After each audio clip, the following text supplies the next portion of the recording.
Samahan niyo ulit ako sa another episode ng Luto para sa Buntis na Misis. Ang menu natin today, chicken balls a la king. So hugasan na natin itong mga patatas at bell pepper. So sa chicken, ang gagamitin natin itong chicken bola-bola ng Magnolia. So start, maghiwa na tayo ng sibuyas. Next, bell pepper. So ito pampa extra flavor, saka syempre color. Tapos yung green naman.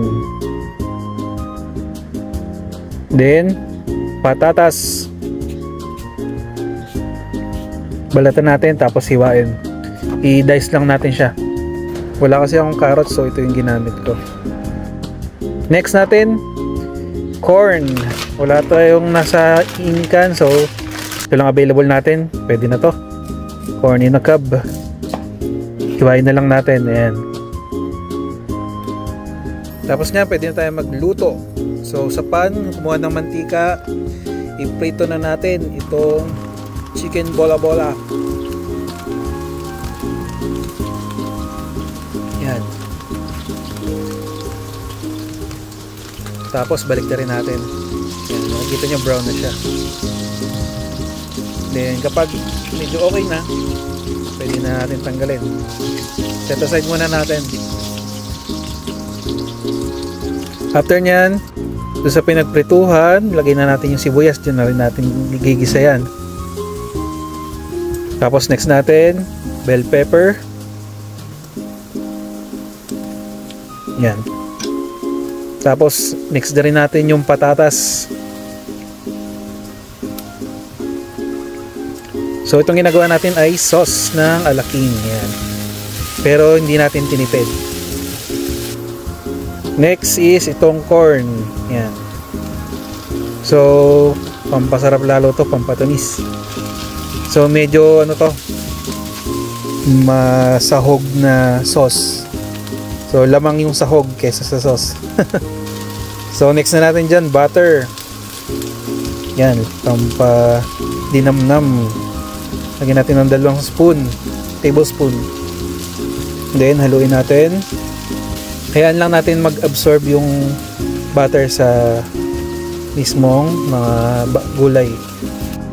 Then next natin, dagdagan natin ng konting tubig. Hayaan lang natin kumulo, tapos lagyan na natin itong chicken nor cubes. So kalahati lang lagay natin. Ang purpose naman ito, pampalasa lang. Malasa na rin naman tong mga gulay at ano natin, nilagay nating aromatics. After nyan, lagyan na natin itong mixture ng flour at tubig para mas lumapot itong ating sauce. Ayan, lumapot agad. Then dagdagan natin ng konting tubig kapag gusto nyong palabnawin. Ayan, maganda na yung sauce. Then after nyan, lagyan natin ng konting paminta. Nalimutan ko kasi ilagay kanina. So ngayon na lang. Ayan. Then after nito, okay na to. Pwede nang i-plating. So kumuha ng kanin. Then ilagay yung chicken balls na niluto natin kanina. Then itap na yung sauce. Ayan. So luto na ang ating chicken balls a la king. Tawagin na natin si Mrs.